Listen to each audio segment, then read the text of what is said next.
Tiene su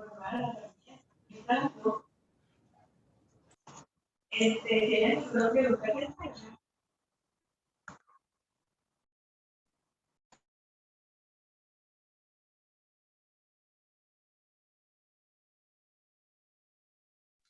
Ok, Natán, adelante, ya puedes comenzar.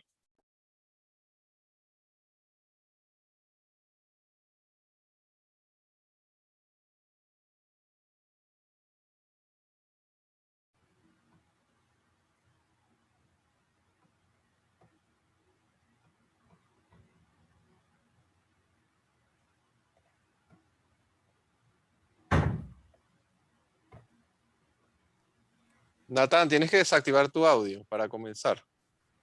Ah, perdón, un momentico. Desactivar el audio. Ya se oye. ¿Ya se oye? Ya se escucha. Ok, entonces regreso nuevamente. Doy la bienvenida a todos en nombre de la Logia Carlos Selenca, de la Fraternidad Hebrea B'nai B'rith de Panamá y de la Logia IRINSAP. Y me complace pues dar inicio a este evento, el cual hemos denominado La psicología en la mediación, diversos enfoques. Pero como preámbulo al inicio de este conversatorio, quisiera, para aquellas personas que no están familiarizadas con el tema, hacer algunas precisiones terminológicas, así como también de conceptos. ¿Qué es y en qué consiste la llamada mediación?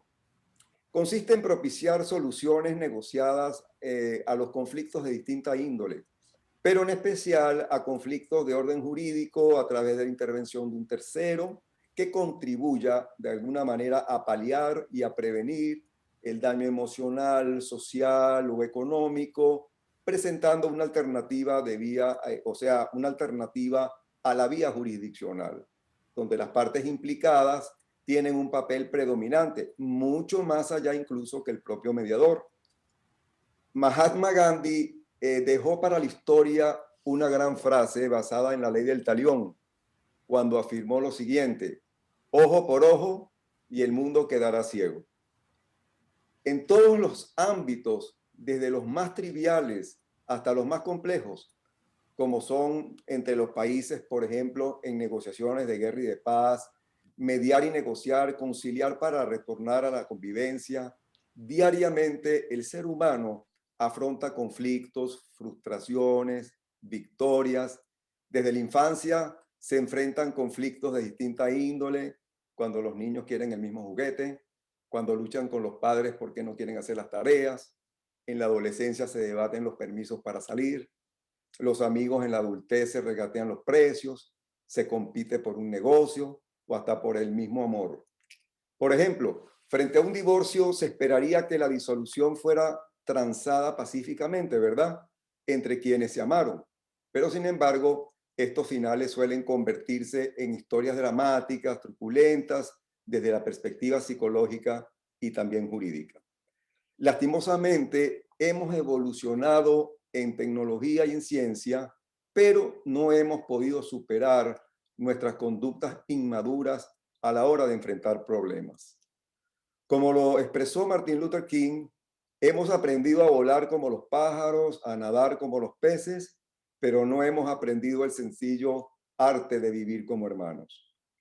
Con frecuencia, la solución inadecuada de los conflictos puede conllevar a la psicopatología, a la agresión, a las demandas, al delito, y allí colindan entonces los terrenos de la psicología y del derecho. La aplicación de la mediación solo requiere dos personas que se encuentren en conflicto, ánimo de diálogo y un tercero que modere la comunicación y motive la resolución. Por lo cual, esta constituye una herramienta interdisciplinaria que puede convocar a educadores, a economistas, a sociólogos, a un sinnúmero de profesionales, además obviamente de psicólogos y abogados. Es decir, que la mediación de alguna manera, pudiéramos decir que transversaliza no solo a los distintos conflictos, sino también a las distintas profesiones y actividades.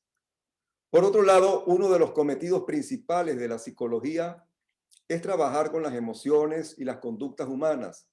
Si las emociones de las personas que están en conflicto las hacen centrarse en el pasado, en lo negativo, en lo imposible, entonces el trabajo del mediador se hace mucho más difícil. Y allí es donde entonces debe intervenir el psicólogo. Esta tarde contaremos con un panel de excepción y de altísimo nivel profesional, integrado por las psicólogas Leila Daher, Perla Sultán, Jessica Fif y Adriana Harrington, a quienes doy la más cordial bienvenida, agradeciéndoles su valiosa participación. Al igual que los anteriores webinars y conversatorios que hemos venido organizando, me referiré previamente a las currículas de nuestras panelistas y luego cada una de ellas, en ese mismo orden, dará inicio a su exposición. Mientras se desarrolle el conversatorio, los asistentes podrán, a través de la aplicación del chat, dirigir sus preguntas u opiniones tanto a panelistas como al moderador, y estas serán respondidas una vez concluidas las exposiciones. Al final de este evento tendremos las palabras de cierre a cargo del licenciado Eddie Silvera, en representación de la logia Irving Sapp de la B'nai B'rith de Panamá y fundador y director del portal Stay at Home and Learn, a quien agradecemos su permanente apoyo para el éxito de estos eventos. Cada una de nuestras panelistas dispondrá de 12 minutos para sus exposiciones iniciales. Iniciamos con Adriana Harrington. Adriana es licenciada en Psicología de la Universidad Católica Andrés Bello de Venezuela, psicólogo clínico de la Universidad Central de Venezuela, psicoanalista en formación de la Asociación Panameña de Psicoanálisis. Trabaja en su consulta privada en Panamá con adultos, adolescentes, niños y sus familias. Psicóloga de la Fundación Relaciones Sanas en los programas Prevención del Bullying y Prevención del Suicidio. Psicóloga de COPEP, miembro de IPSO y OCAL, y columnista del diario La Estrella de Panamá. Antes de que inicies tu exposición, Adriana, te haría dos preguntas que mucha gente se formula. En primer lugar, desde el punto de vista psicológico, ¿cuáles crees tú que serían algunas de las razones por las cuales las personas en distintos ámbitos no pueden entenderse o llegar a acuerdos y necesitan recurrir a la mediación o un mediador? Esa es una. La otra que te quisiera hacer es, de acuerdo a tu experiencia en el trabajo terapéutico con niños y sus familias, ¿consideras a la mediación o que la mediación podría ser un recurso a utilizar en caso de conflictos no resueltos entre los padres? ¿Y cuáles podrían ser los beneficios de hacerlo? Adelante, Adriana. Hola, Natán. Bueno, primero que todo, muchísimas gracias por la invitación a este panel, que creo que va a estar muy interesante y espero que sea provechoso para todos. Y bueno, para responderte un poquito a estas preguntas, ¿no? Voy a comenzar por la primera pregunta que me formulas, ¿no? En la cual me dices por qué las personas les cuesta tanto llegar a veces a acuerdos, les cuesta tanto entenderse, ¿no?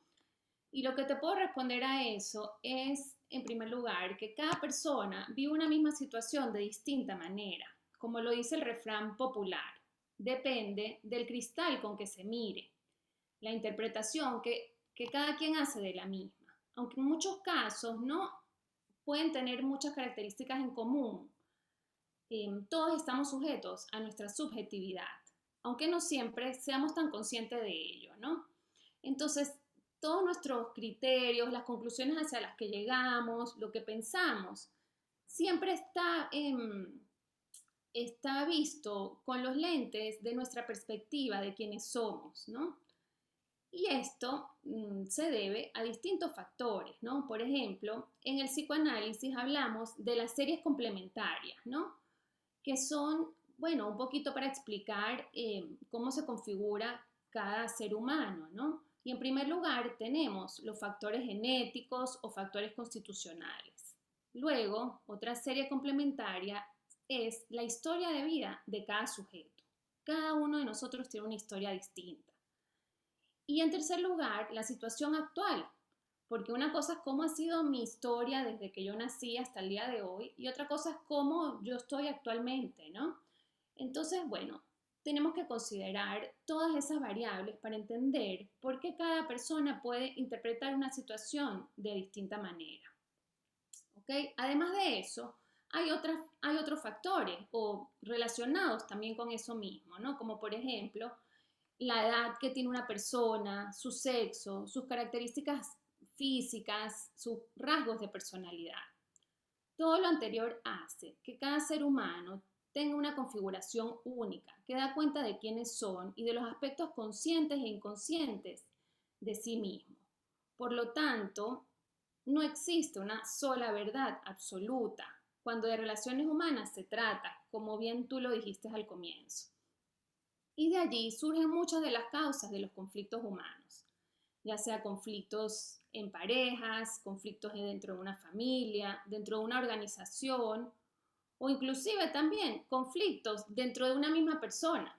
Por ejemplo, entre lo que yo deseo y lo que yo puedo hacer. A veces tengo conflictos internamente. Entonces, cuando estos surgen, no siempre es tan fácil resolverlos, porque no es tan sencillo encontrar, no es tan simple en una pareja o en una organización o en una empresa, no es tan simple como encontrar quién tiene o quién no tiene la razón, como quién es el bueno o quién es el malo de la historia. No, no es tan sencillo, es mucho más complejo, ¿no? Entonces, teniendo en cuenta esta premisa, hay muchas cosas que podemos hacer para ayudar a reducir los conflictos en las relaciones humanas. Las investigaciones han encontrado que una forma de reducir los conflictos es pudiendo trabajar o mejorar nuestra inteligencia emocional o nuestra salud emocional, ¿no? Y algunos de los componentes que podemos trabajar o que podemos fomentar o desarrollar son la empatía, la asertividad y la capacidad para establecer límites personales. Ok, no sé si quisieran que les explique un poquito cada uno de estos, no sé cómo estoy con el tiempo, pero... Te quedan, vamos a ver, 5 minutos. Ok, lo voy a hacer breve, ¿no? Entonces, como te venía diciendo, ¿no? Un poco al desarrollar un poco más estas habilidades emocionales de la empatía, de la asertividad y cómo poner límites claros, podemos evitar situaciones de conflicto, ¿no? La asertividad es una forma de comunicarse en donde hay un respeto mutuo y se comunican las cosas de una forma que no son ni muy pasivas ni muy agresivas, ya que cuando nos vamos a los extremos, el mensaje puede perderse en cómo fue transmitido el mensaje y no lo que quisimos decir, ¿no? Entonces, al ser asertivos, podemos reducir el estrés, podemos expresar nuestras opiniones y podemos evitar los conflictos. Otra de estas características son poder establecer límites personales de forma clara, ¿no? Cada quien debe estar consciente de cuáles son sus emociones y su responsabilidad para no empezar a culpar a los otros, que eso es lo que ocurre muchas veces cuando hay un conflicto, ¿no? Y alta reactividad en las personas sugiere que las personas no tienen límites emocionales muy claros. Entonces, trabajar en esto. Y finalmente la última es la empatía, que es la capacidad de ponernos en el lugar del otro. En la medida que podamos desarrollar nuestra empatía, podemos preguntar a la otra persona cómo se siente, podemos estar anuente de qué le está pasando y considerarlo. ¿Ok? Eso sería para responderte la primera pregunta que me hiciste. Y bueno, en segundo lugar, me hablaste de acuerdo a mi experiencia que he tenido en el trabajo con niños y con sus padres en mi consulta, muchas veces asisten a terapia por el malestar que les ocasiona una mala relación con alguno de los miembros de su familia, a quienes muchas veces quieren o los consideran muy importantes en sus vidas, pero por diversas razones estas relaciones les producen mucho sufrimiento. Por ejemplo, está el caso de alguna pareja que tenga conflictos, ¿no? Entonces, bien sea que esta pareja decida estar juntos o decidan separarse y terminar su relación afectiva, pueden elegir enfocarlo como una lucha o no. Muchas veces, por encima del conflicto, luego de un proceso de terapia, nos encontramos que ellos quisieran llegar a acuerdos por su bienestar y muchas veces también por el bienestar de sus hijos. Pero hay muchos factores por los cuales no lo pueden lograr.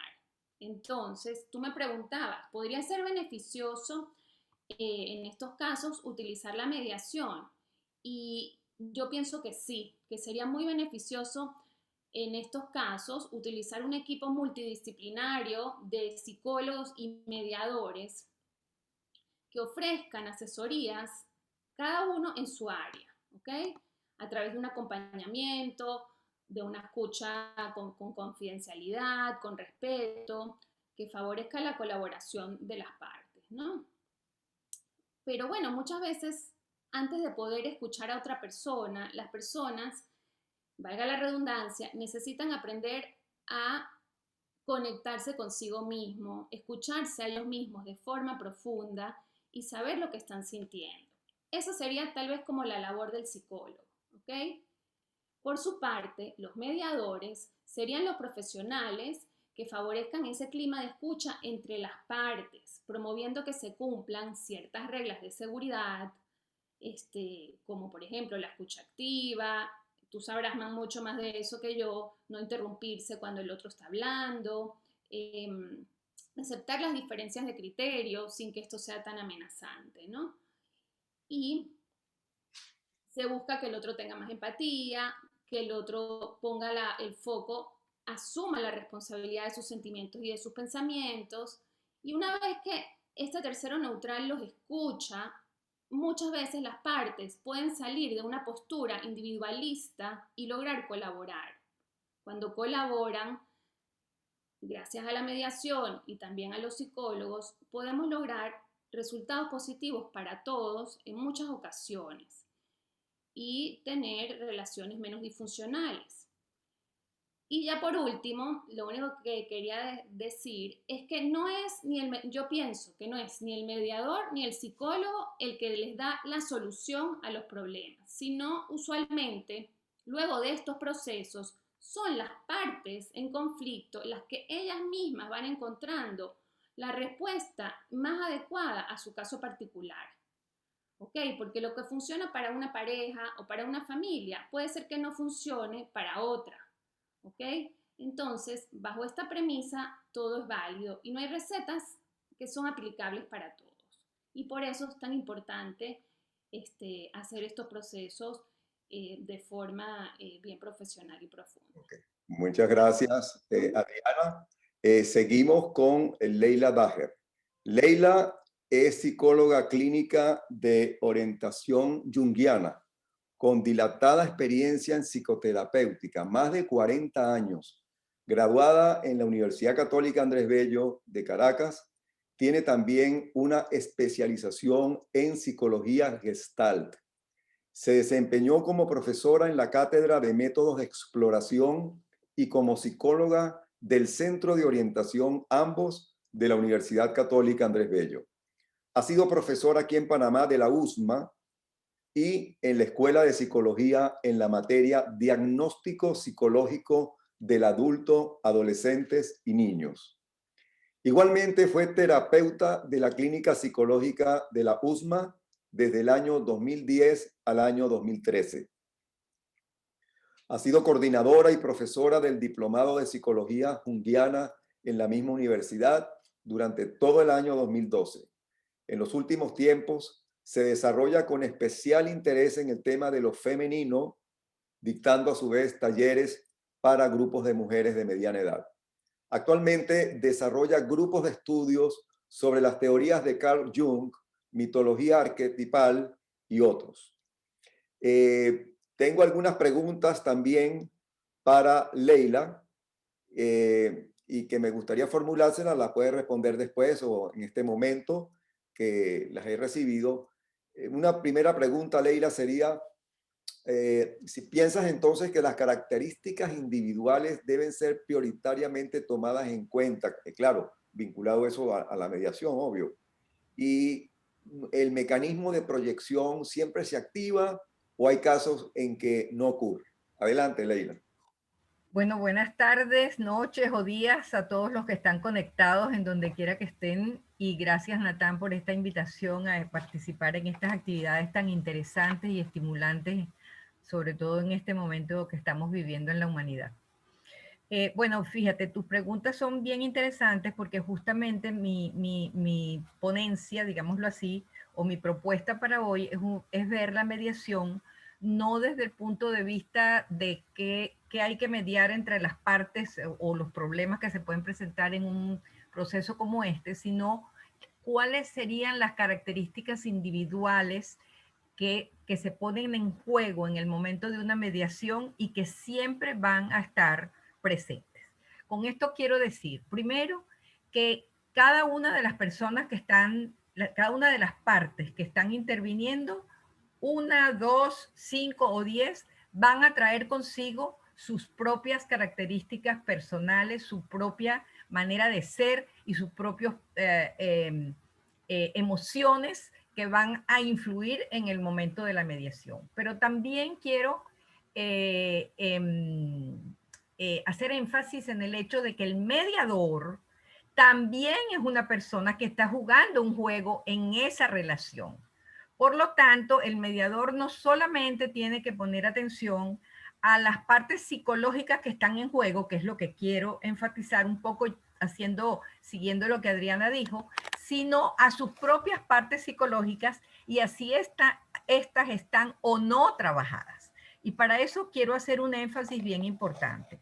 Todo facilitador, sea o no psicólogo, pero que esté imbuido en el campo de la comunicación humana, tiene que haber hecho previamente o estar haciendo un trabajo particular, un proceso particular consigo mismo, de manera que ese tipo de vínculo se haga de la manera más sana y objetiva posible. Que la subjetividad del mediador no sea un problema en la mediación.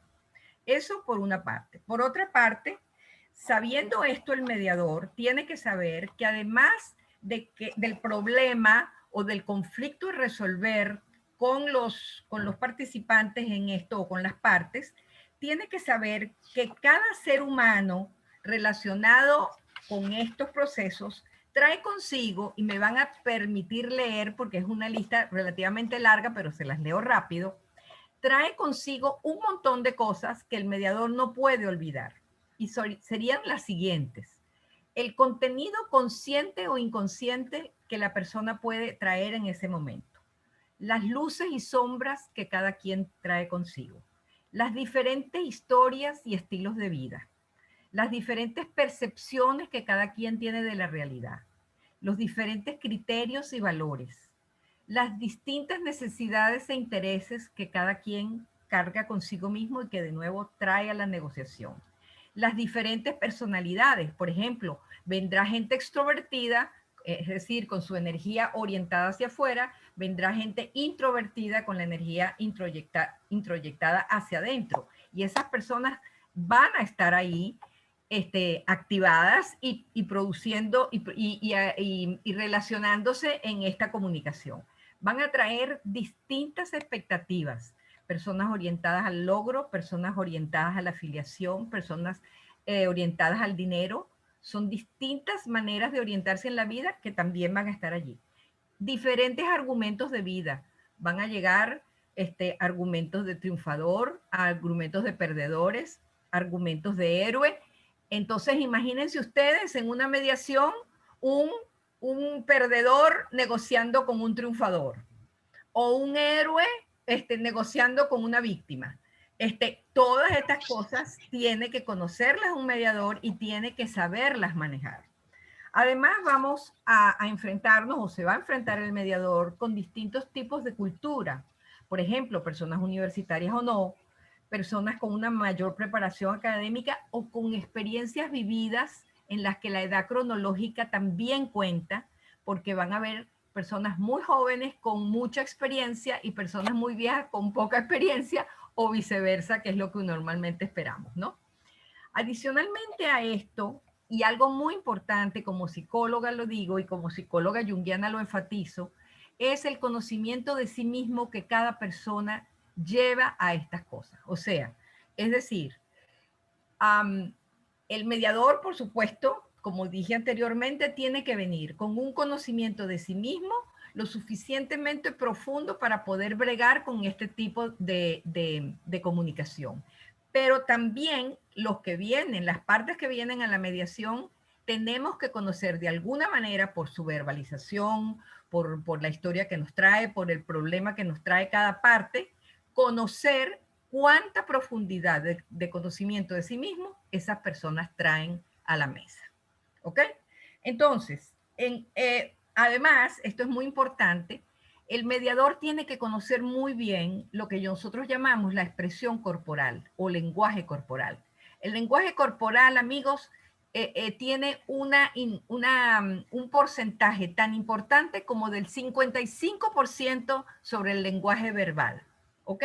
O sea, que lo que decimos con nuestro rostro, con nuestro cuerpo, con nuestra voz, con el énfasis con el que hablamos, con la forma que miramos, hacia dónde miramos, qué oímos, qué dejamos de oír, todo eso está hablando más de nosotros que lo que nosotros estamos diciendo verbalmente. Y este es otro tema que el negociador, que el mediador debe conocer.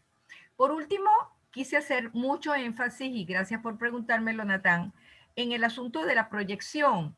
La proyección es un mecanismo de defensa, como le denominó primero Freud y después Jung, que todos tenemos y que todos traemos a cualquier relación humana, desde que somos padres, pareja, hijos, profesores, X. En nosotros todos estamos permanentemente proyectando y proyectamos. Podemos proyectar, mejor dicho, positivamente o negativamente. La proyección positiva es poner en el otro todo lo lindo, lo bello, lo hermoso que nosotros tenemos, pero que no podemos ver en nosotros, sino en el otro. Normalmente pasa cuando nos enamoramos de nuestra alma gemela. Dicen que de quien realmente nos estamos enamorando es de las partes lindas de nosotros que vemos en el otro.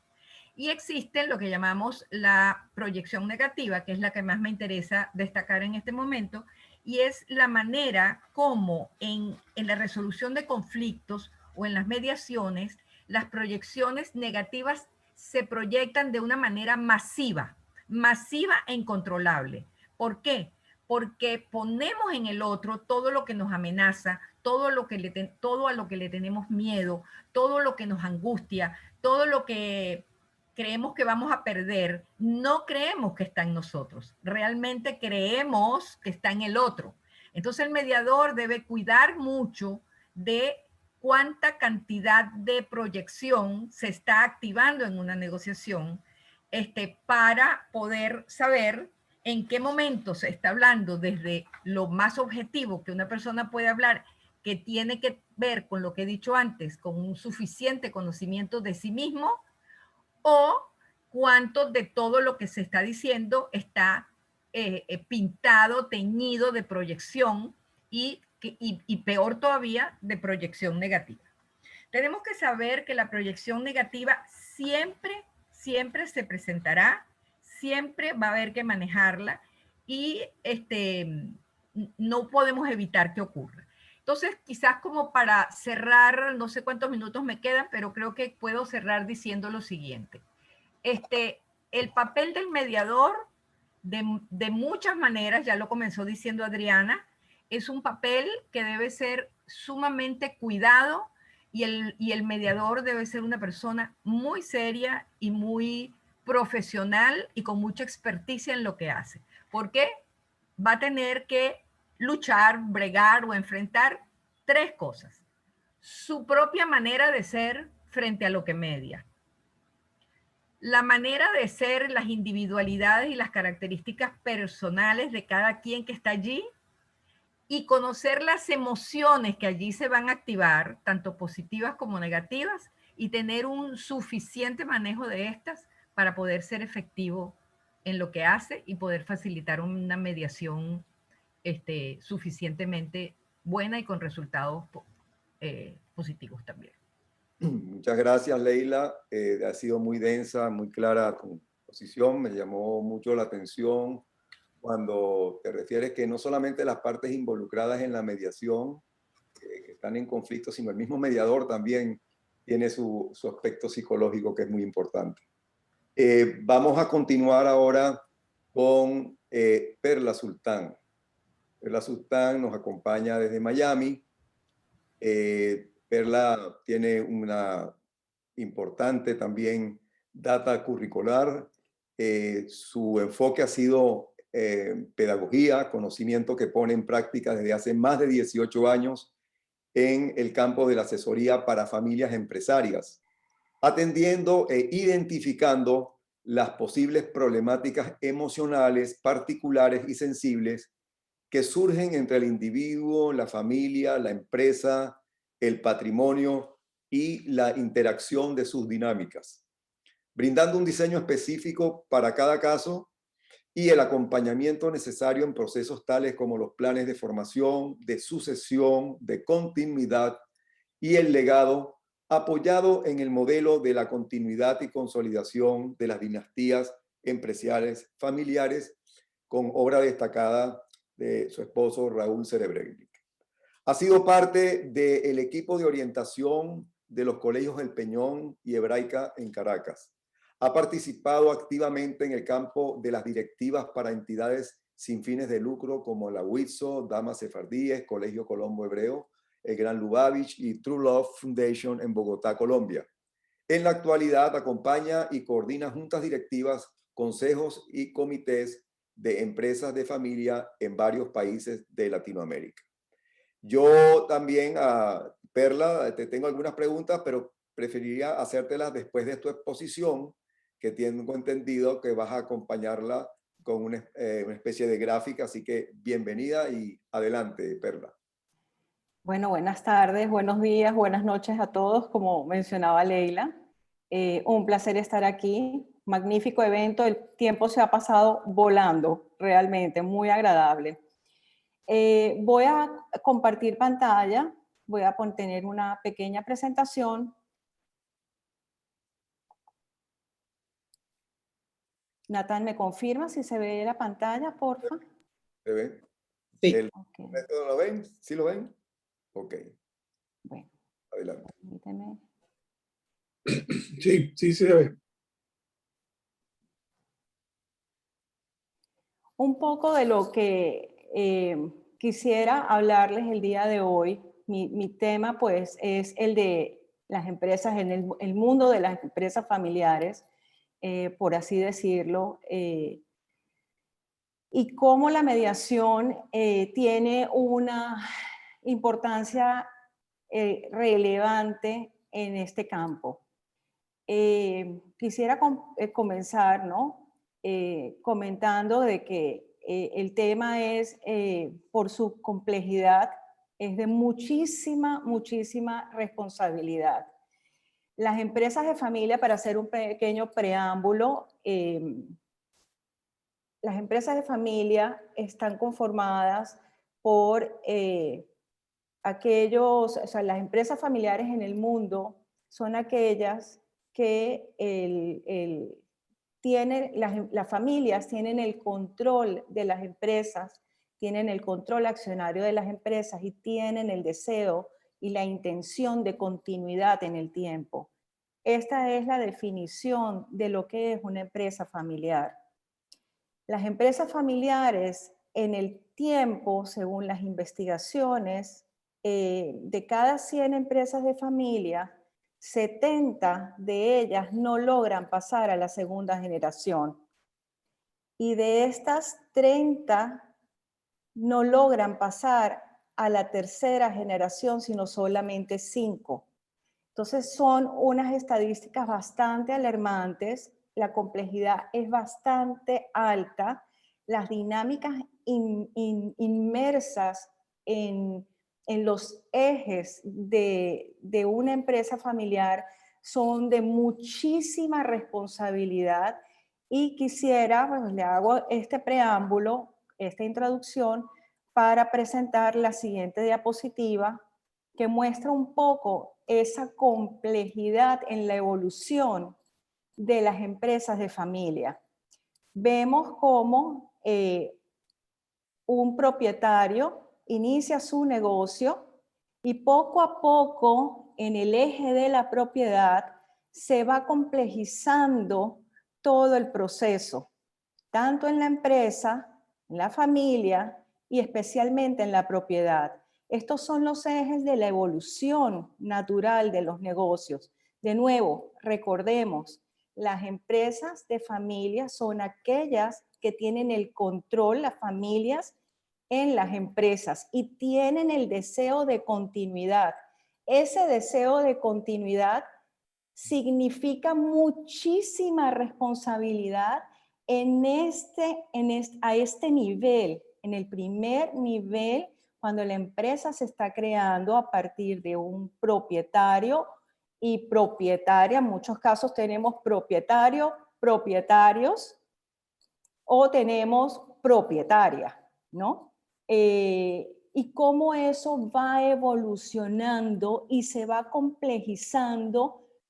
Aquí, como lo vemos en esta gráfica, lo vemos complejizándose en 3 ejes, pero desde el modelo de la consolidación de las dinastías familiares, que es el modelo propio que Raúl y yo tenemos a partir de la investigación en más de 1000 familias que han logrado la longevidad en el mundo, que son aquellas que han pasado los 100 años digamos, se han vuelto dinastías en el tiempo.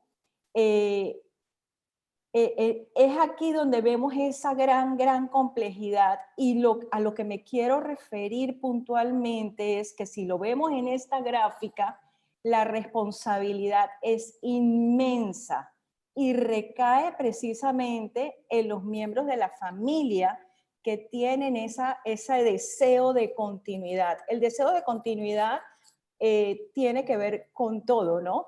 Son los deseos, son los anhelos puestos en perspectiva, lo que hablaba Natán al principio, hay muchas emociones, está el amor de por medio, hay temas que no se hablan por miedo a no generar un conflicto mayor. Y vamos a ver en la siguiente gráfica cómo estos miedos que vimos anteriormente, cómo se expresaban en los ejes de la familia, de la empresa y del patrimonio, se van complejizando de una manera muy rápida. Crece la empresa, crece el patrimonio y crece exponencialmente la familia. En el paso de tiempo, tenemos el fundador, la fundadora con sus hijos jóvenes. Los hijos jóvenes se casan, tienen hijos, entran a formar parte del negocio y sigue habiendo mucha complejidad en todos los sistemas. Hay miedos y miedos que se ponen en perspectiva.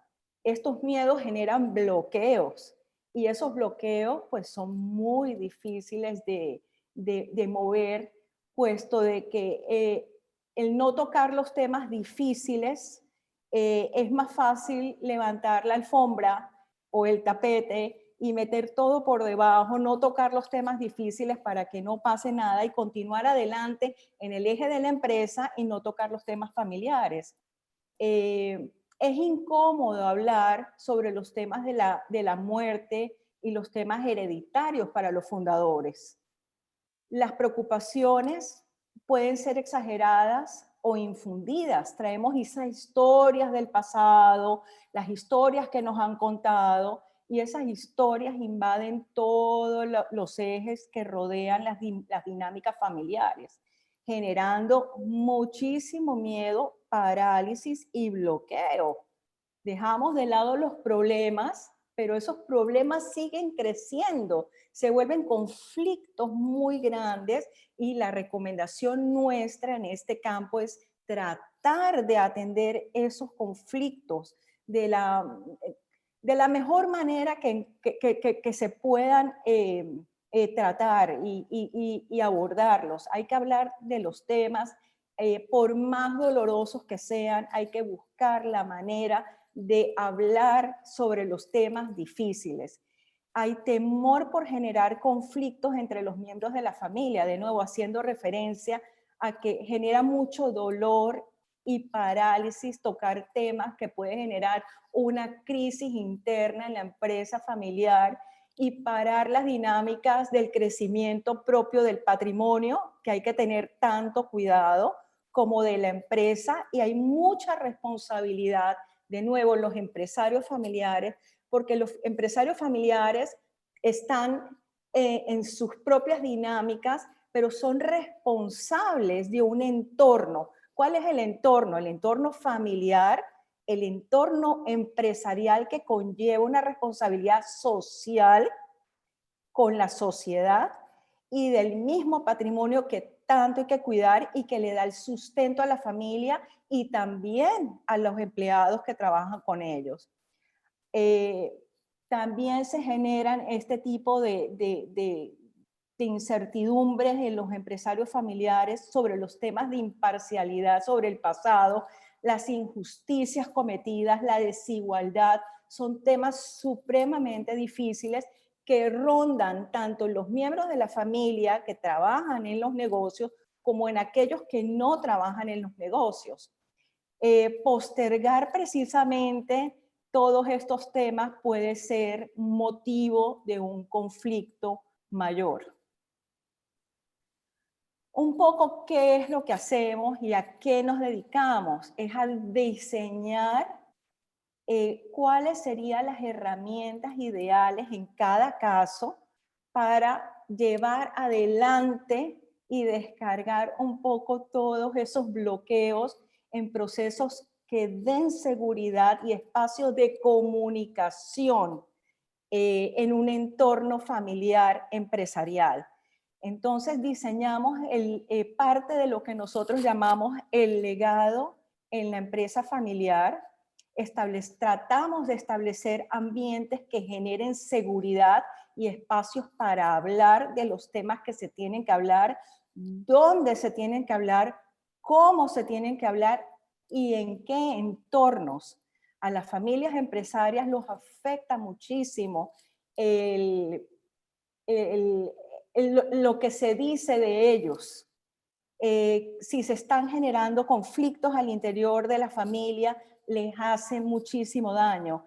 Hay que entender, debemos ser también un modelo para ellos, un modelo a seguir, modeladores de todo lo que consideramos deben de aprender y deben no solamente aprender para poner en práctica en el hoy, sino también servir de ejemplo para las siguientes generaciones en ese proceso de continuidad.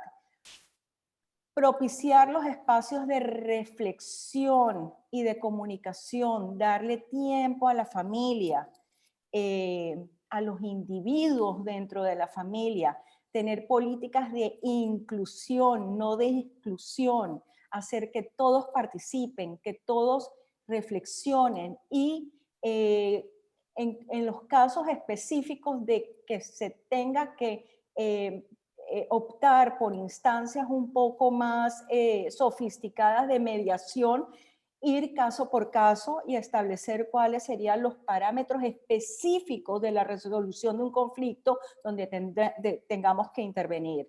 Discutir siempre sobre los temas difíciles, por más dolorosos que sean, es muy importante y sano para los miembros de la familia. Acercar posiciones, llegar a acuerdos, estos acuerdos en todos los ejes, familiares, societarios, patrimoniales, es un trabajo, conlleva tiempo, sacrificio, pero es una energía que estamos abonando a la cuenta de ahorros de la familia empresarial y del individuo. Entonces, esto es un poco el mensaje que les quería transmitir. Es mucha información en estos temas de empresas de familia, todo aquello que conlleva pues estos temas de mediación. Son muchos ejes, trabajamos con muchos miembros de la familia empresaria dentro de la práctica común. Entonces quería hacer como una pequeña presentación de cómo se debe de llevar la mediación y qué es lo que pasa dentro del mundo de las empresas de familia y cuál es su complejidad. Muchas gracias, Perla. Muy interesante tu intervención, como siempre. Surgen acá dos preguntas que tienen que ver con tu exposición y con el área específica a la cual te estás refiriendo, como es el patrimonio familiar, las empresas familiares. Por lo general existe el criterio, la visión de la mediación, cuando ya existe un conflicto y ese conflicto se va a dirimir buscando que sea de manera consensual, sin llegar a un tribunal, ahí es el papel que juega el mediador, etc. Pero en tu caso en particular, en el área familiar, en el área patrimonial familiar, ¿tú consideras que, por ejemplo, el proceso que se sigue o el protocolo que se sigue en familia para ir alcanzando acuerdos, para ir hilvanando, vamos a decir, la conformación de la empresa familiar, ¿consideras que es una mediación? Esa sería una primera pregunta. Si ese proceso, si ese protocolo que ustedes normalmente los especialistas en el área siguen con las empresas de orden familiar para, vamos a decir, proteger, desarrollar ese patrimonio, si eso se consideraría o crees tú que está involucrada la mediación. Y hay Sí, una segunda pregunta que aprovecharía de formulártela, que es, en general, ¿cuáles son los conflictos más comunes que tú has notado en las empresas de familia? Adelante, Perla. Bueno, muchas gracias, Natán, muy interesante. Fíjate, parte de nuestra fortaleza es la de atender familias de alta complejidad, y generalmente nos llegan familias que han sido ya asesoradas en estos temas de empresas de familia. Son temas supremamente sensibles. Hay que, como la mediación definitivamente es una opción en los temas que nosotros manejamos. El de llegar a acuerdos es un proceso definitivamente muy importante, y que la familia, sentarla, conversar, llegar a acuerdos, tener una hoja de ruta, trazar una hoja de ruta consensuada, avanzar, como decimos nosotros, sin prisa, pero sin pausa. El tiempo es un factor importante en estos procesos de mediación con las familias empresarias, y establecer claramente una hoja de ruta hacia dónde quieren ir. Por otra parte, los conflictos más comunes que vemos en las empresas de familia y que se vuelven una trampa en el tiempo son los temas que tienen que ver con la sucesión y la sucesión en todos los ejes, tanto en el liderazgo en la familia, como en el liderazgo en la empresa, como en el liderazgo en los temas patrimoniales. La sucesión indiscutiblemente es uno de los temas más álgidos, y que también suelen ser los más dolorosos de tratar, porque los temas de sucesión conlleva hablar sobre la muerte, sobre pintar un futuro el día que yo no esté, y eso no es sencillo. Son temas bastante difíciles de tratar, pero indiscutiblemente está en la lista top número 1 de los problemas que atraviesan este tipo de empresas que son, pues, familiares. Y el segundo tema que genera conflicto, que hemos encontrado genera conflicto, y realmente es preocupante, porque cada vez, pues, vemos que con mayor incidencia recurrimos y se recurre en este tema, son los temas que tienen que ver con la remuneración de los miembros de la familia que trabajan en la empresa. Son temas bastante complejos, pero definitivamente la comunicación, el tocar los temas en el momento adecuado, de la forma adecuada, trabajarlos, sacarlos, es, digamos, una buena práctica que las familias empresarias, pues, deben de sacar adelante. Muy bien. Muchas gracias, Perla. Me toca ahora presentar a la próxima panelista. Gracias. Jessie Kafif. Jessie Kafif, por todos conocida, es psicoanalista y psicoterapeuta. Tiene una maestría en psicología clínica.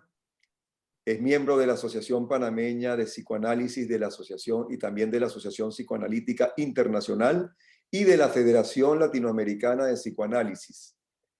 Es docente del Instituto de Formación de Psicoanálisis de la Asociación Panameña de Psicoanálisis, coordinadora de la Secretaría Científica de la Asociación Panameña de Psicoanálisis, coordinadora del proyecto Cine y Psicoanálisis, exdocente de la Escuela de Psicología de la Universidad Santa María la Antigua y ejerce como psicoanalista en su práctica privada en la atención de adultos, parejas y adolescentes. Así que entonces te doy la bienvenida, Jessy, y te dejo en el uso de la palabra. Adelante. Muchas gracias, Natán. Muchas gracias por esta bienvenida y por esta invitación para hablar sobre un tema tan importante como es la mediación. Además, por darme la oportunidad de compartir esta mesa, este panel con Leila, Perla, Adriana, a las que conozco y me ha dado un gusto entonces compartir esta mesa con ellas. Si bien el tema de la mediación es un tema vinculado a la jurisprudencia, yo les hablaré desde mi lugar de psicoanalista, que es el que más conozco y el que mejor dominio tengo. Y se me hace necesario empezar por recalcar que la inclusión de la mediación en el ámbito de la resolución de conflictos nos ha traído un enorme progreso en cuanto a la administración de la justicia y esperemos que cada día sean más las personas que opten por esta modalidad para la resolución de sus conflictos. ¿Y por qué digo esto? Se me hace necesario entonces señalar dos puntos muy importantes sobre la mediación. El primero y el más obvio es el que tiene que ver con un punto de vista práctico, ¿no? Y es que la mediación nos ofrece una oportunidad para abaratar costos y para acelerar los litigios. Seguramente todos aquí hemos sido testigos del desgaste emocional y económico que conlleva optar por la vía de la justicia formal. Es decir, cada caso resuelto por medio de la mediación implica más ganancia para las partes involucradas. No solo en cuanto a tiempo y en cuanto a dinero, como ya lo mencioné anteriormente, sino de por sí, que de por sí son ganancias importantes, pero también la mediación ofrece el bienestar personal que surge de poder lograr un acuerdo, superarlo y dejar atrás el punto de conflicto. Generalmente se dice, ustedes han escuchado seguramente, que es mejor un mal acuerdo que un buen juicio. ¿Por qué digo esto? Porque a veces en el afán de tener un buen juicio que pensamos que podemos ganar, vemos litigios que duran muchísimos años y con este viene un desgaste emocional enorme que acompaña estos procesos, mientras que por medio de la mediación ayuda a calmar las aguas independientemente de qué tan favorables sean los resultados. El segundo punto a comentar, y seguramente es el más importante, es que el mecanismo de la mediación permite una mejor y más justa administración de la justicia. Permite un acuerdo más racional que permite que las partes enfrentadas queden más satisfechas porque da lugar a que el conflicto pueda ser resuelto por medio del diálogo entre los actores responsables de esta situación y no por un juez, que al fin y al cabo el juez es un tercero y que desde afuera, desde su desconocimiento sobre las particularidades de estos dos enfrentados, tenga que dar un veredicto. Un conflicto entre estas dos partes, ambas partes consideran que tienen la razón, eso es lógico, y cada uno con sus argumentos y a través del enfrentamiento quieren salir victoriosos. Por eso, porque de esto se tratan los juicios, de recabar la mayor cantidad de información para dar con el veredicto y determinar siempre un ganador y un perdedor. Sin embargo, lo que intentamos cambiar es que por medio de la mediación, sin embargo, se pretende llegar a acuerdos reemplazando el triunfo y la derrota por el consenso.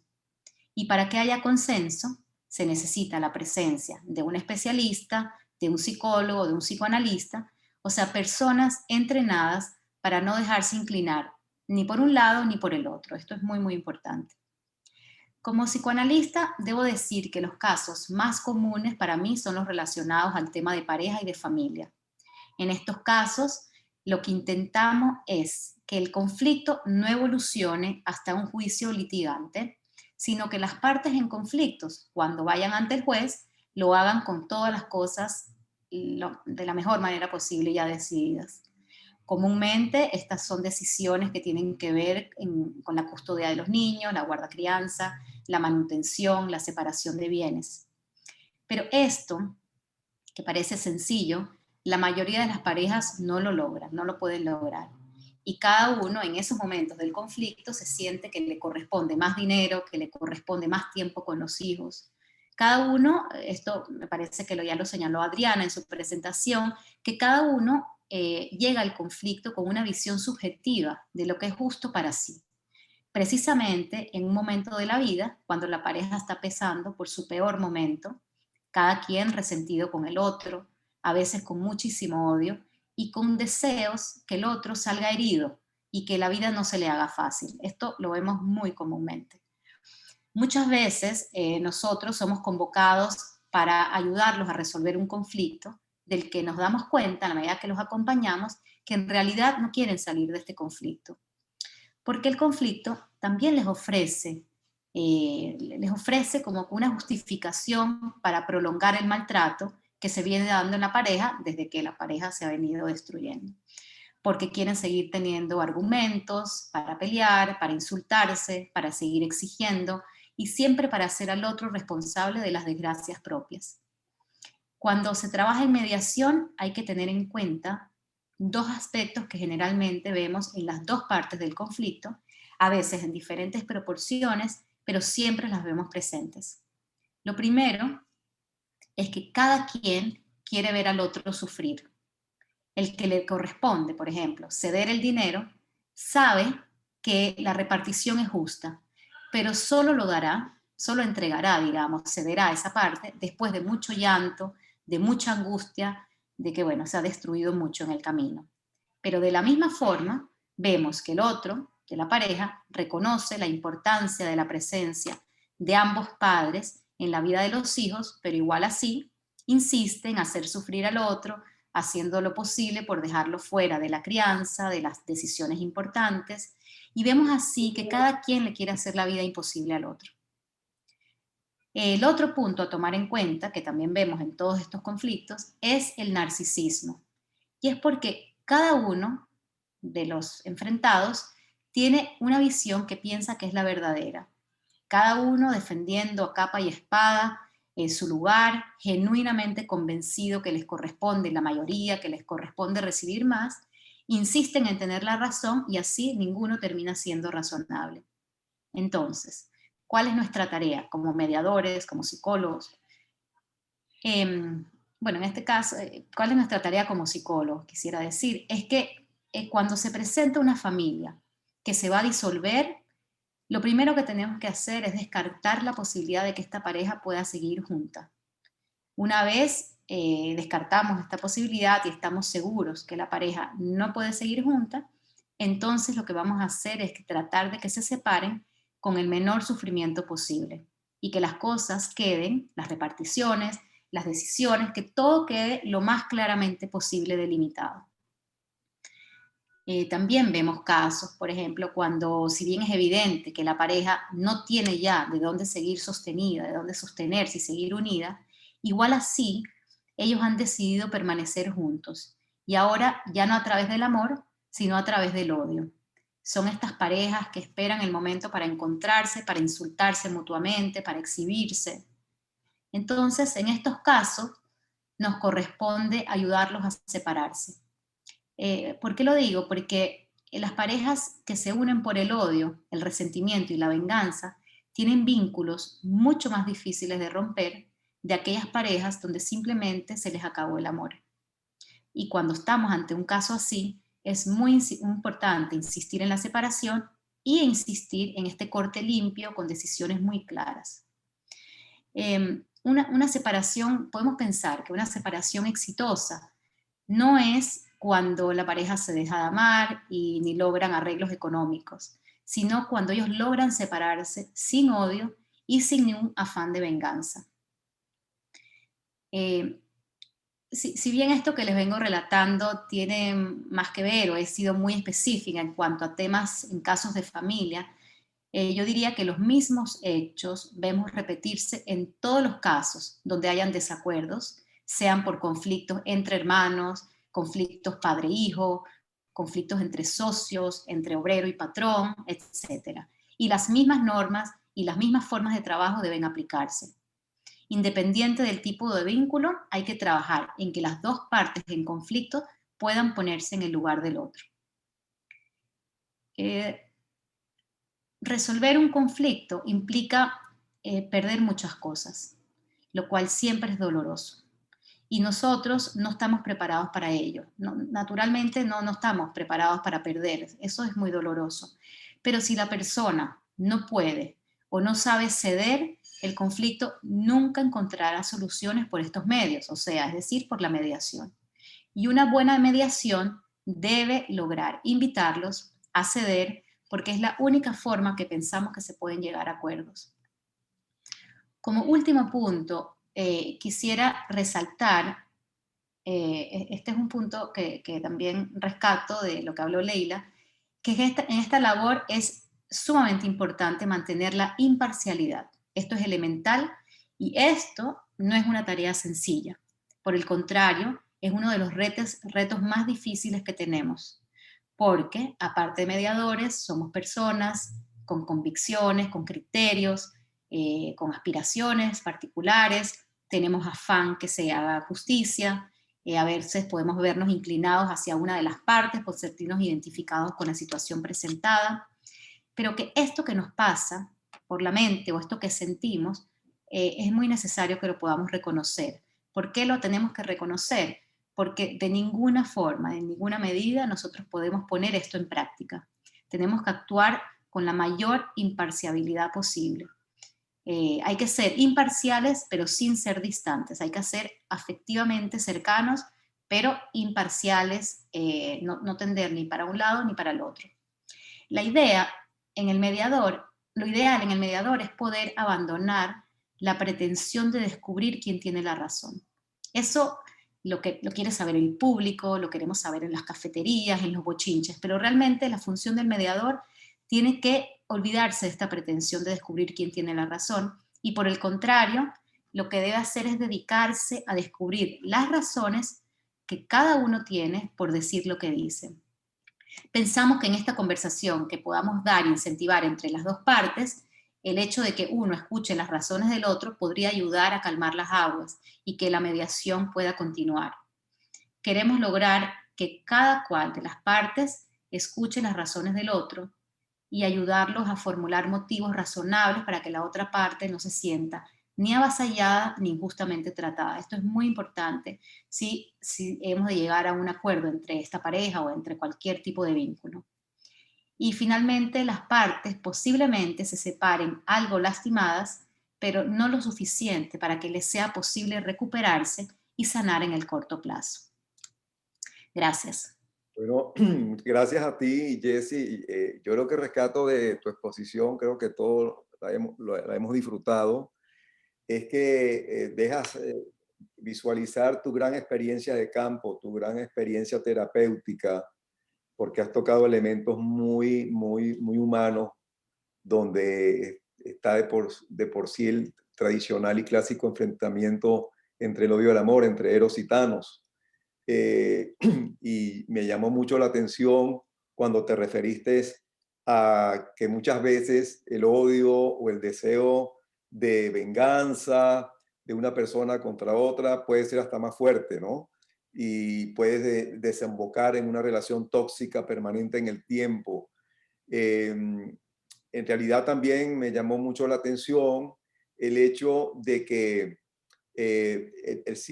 el mediador, tienes muy claro, o sea, el concepto de la mediación está muy claro, está claramente esbozado, en el sentido que cuando te referiste a la imparcialidad.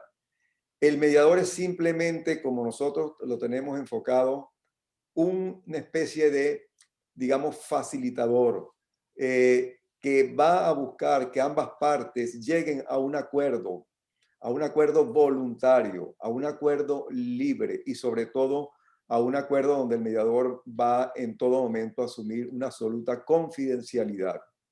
Y cuando te referiste a que no debe inclinarse de un lado o de otro, es precisamente una de las claves de la mediación. El mediador simplemente ayuda a las partes en conflicto a que ellas directamente, a través de una negociación, de un acuerdo, lleguen a una solución satisfactoria. Así que felicitaciones por tu exposición. Tengo dos preguntas para ti.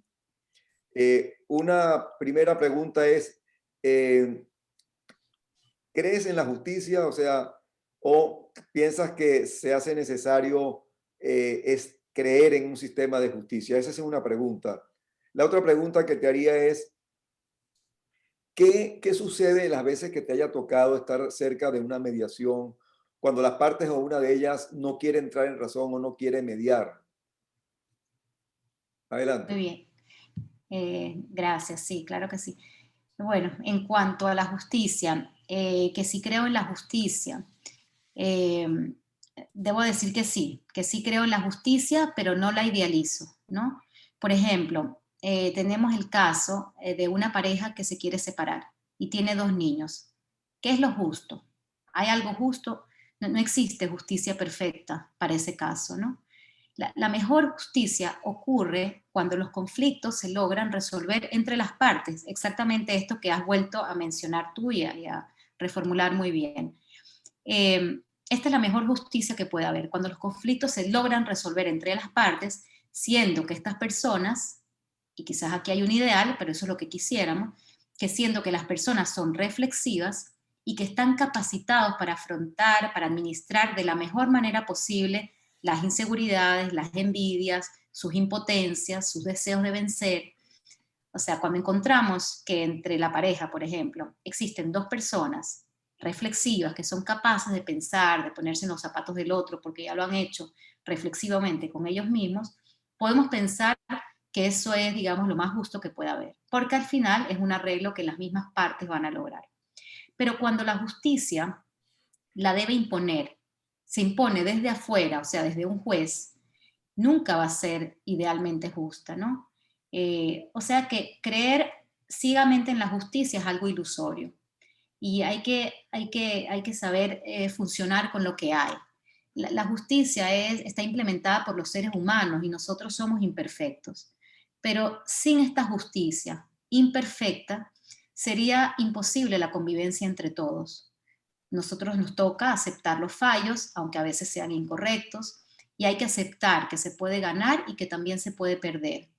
Y en esta es la imperfección en la que vivimos y hace falta tener un buen psicólogo, hace falta de trabajar con un buen abogado y que pueda trabajar en conjunto para ayudar a resolver el caso de la mejor manera posible. Sin embargo, hay otro tema importante, porque cualquiera podría decir, bueno, pero estamos rodeados en un clima de tanta corrupción y hay que reconocer que hay gente, que personas que se pervierten y que se dejan comprar a cambio de un fallo.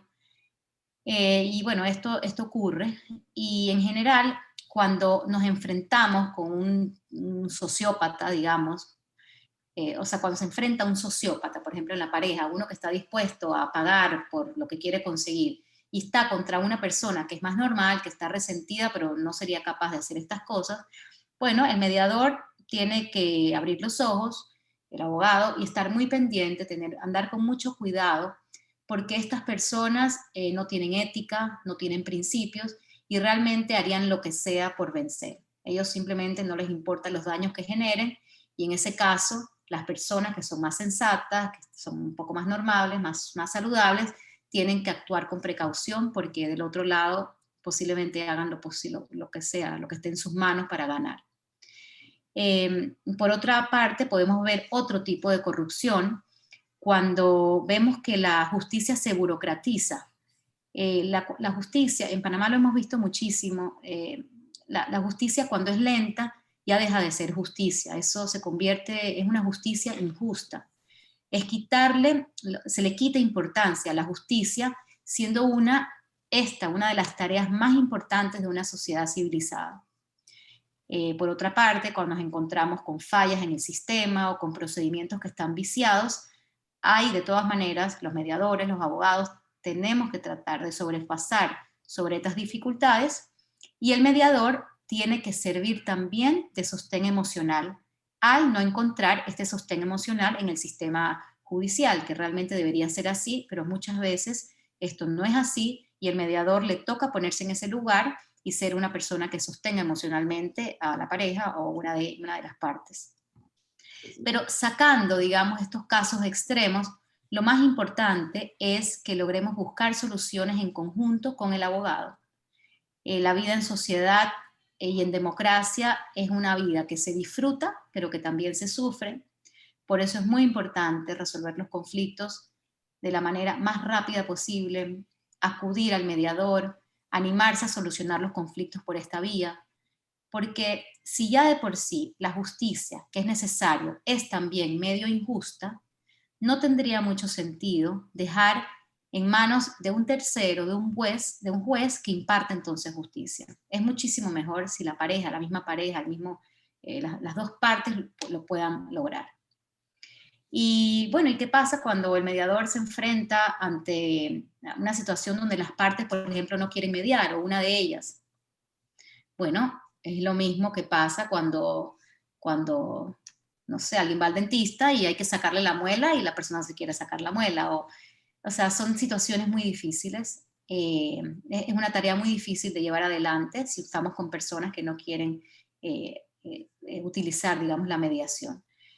Generalmente esto ocurre porque hay muchísima desconfianza, porque las partes no quieren mediar porque temen que el mediador vaya a ser injusto o que el mediador vaya a beneficiar a una de las partes. A veces ocurre esto, que el mediador dice algo que puede parecer como que estamos apoyando a una parte y la otra persona entonces se retrae y empieza a desconfiar. Existe siempre una minoría que no quiere mediar, que creen que no tienen que ceder, que creen que si van a ir a un juicio van a ganarlo y prefieren entonces ir de un juez que el juez dictamine, ¿no? Hay gente que es así y hay que permitirlo, no podemos hacer nada. Hay que ir entonces donde un tercero que decida. Pero sabemos y hay que mandar el mensaje que mediar es más saludable que renunciar a algo que uno cree que les corresponde. Renunciar a cosas que pensamos que nos corresponden es mucho más saludable. Mientras más rápido se resuelvan los conflictos, menores serán los daños colaterales. Hay que aclarar, hay que insistir en que los procesos prolongados desgastan muchísimo emocionalmente y le hacen mucho daño a los hijos en caso de que hayan hijos de por medio. Es mucho mejor soluciones que son imperfectas y rápidas que idealmente perfectas y muy demoradas. Esto lo tienen que saber las partes, tenemos que comunicárselo. Siempre hay que respetar que son los implicados los que tienen que elegir el método que ellos quieren, por el que ellos quieren optar, la mediación, o si no, de lo contrario, entonces quedarán en manos de la justicia, que la va a impartir un juez, y este tendrá que determinar, con la información que hayan recaudado, la solución menos injusta dentro de todas las posibilidades. Gracias. Como una reflexión final y antes de darle la palabra de cierre a Edith Silvera, representante de la logia hermana Irving Sapp, quería como una pequeña reflexión final comentar lo siguiente. Lo que tú señalas, Jesse, de la corrupción a nivel, vamos a decir, judicial, es un hecho palpable y que ha tomado mayor cuerpo en los países menos desarrollados. Latinoamérica es uno de los pacientes, vamos a decir, de esa enfermedad más notables. Eso por un lado. Por otro lado, se ha ido operando un fenómeno donde, como tú señalaste, y creo las otras panelistas también hicieron hincapié en eso, en que la mediación, con ayuda profesional o no, muchas veces es necesaria la ayuda profesional y sobre todo la ayuda de un psicólogo, se ha ido imponiendo por razones, ya se citaron, de economía, de celeridad, de confidencialidad y de que muchas veces el mejor acuerdo es preferible, el peor de los acuerdos es preferible al mejor de los juicios.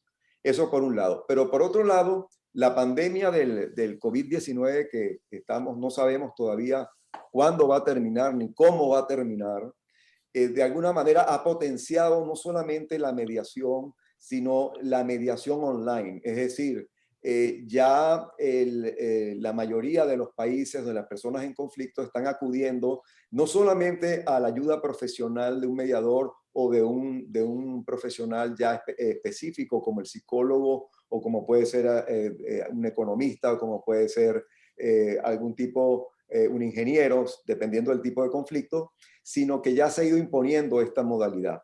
Entonces, yo quería ya, en materia ya de cierre, ya que se nos vino el tiempo encima, sé que hay mucha expectativa y muchas preguntas. Yo considero que este va a ser el primero de una serie de eventos que vamos a organizar y de verdad estoy muy complacido, al igual que lo debe estar Eddie, y B'nai B'rith está muy complacida del nivel y sobre todo porque ustedes al enfocar el problema, al enfocar el tema, lo han hecho de una manera no solamente profesional, sino que llegue a un gran público que no está muchas veces familiarizado con la terminología científica o con la terminología, vamos a decir, usual en este tipo de casos.